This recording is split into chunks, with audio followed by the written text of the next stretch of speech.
একটি ছেলে যখন জঙ্গলের পাশ দিয়ে আসছিল তখন দেখলো একটি অজগর সাপ একটি হরিণকে জড়িয়ে রেখেছে। তো তার দেখে হরিণের প্রতি মায়া হলো। সে অজগর সাপটাকে গাছের ডাল দিয়ে মারতে অজগর সাপটি হরিণটিকে ছেড়ে দিল। কিছুক্ষণ পর বাচ্চা হরিণটি তার কাছে এসে হাঁটু মুড়ে বসে পড়লো, হয়তো তাকে ধন্যবাদ জানাচ্ছিল। তো তার মাথায় হাত বললো এবং সে ঠিক করলো তাকে সে বাড়িতে নিয়ে তার সেবা শুশ্রূষা করবে, তাকে ঠিক করবে। বাড়িতে নিয়ে এলো এবং তার কাছে যে জড়িবুটি ছিল সেটা দিয়ে তার সেবা শুশ্রূষা করলো এবং সে কিছুদিন পর সুস্থ হয়ে গেল, তাকে জঙ্গলে সে ছেড়ে দিল। কিছুদিন পর দেখলো সে আবার তার বাড়ির সামনে এসে দাঁড়িয়ে আছে।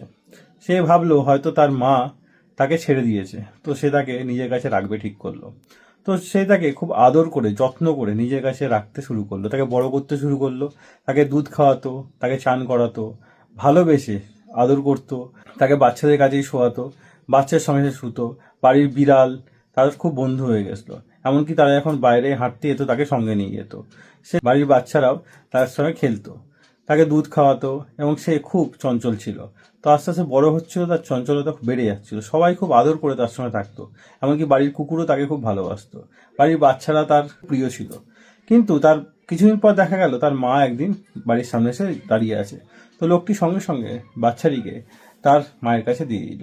তখন তার মা তাকে দেখে আদর করতে শুরু করলো। হয়তো তার মা তাকে জিজ্ঞাসা করছিল, তুই ভালো আছিস তো? যাই হোক, তো সে লোকটি দেখে চোখে জল এসে গেল।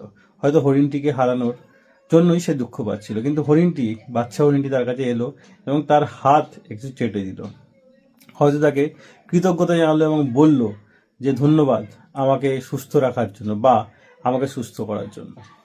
হরিণটি বাড়িতে কাটানো সমস্ত স্মৃতি তারা যত্ন করে সুরক্ষিত রাখলো।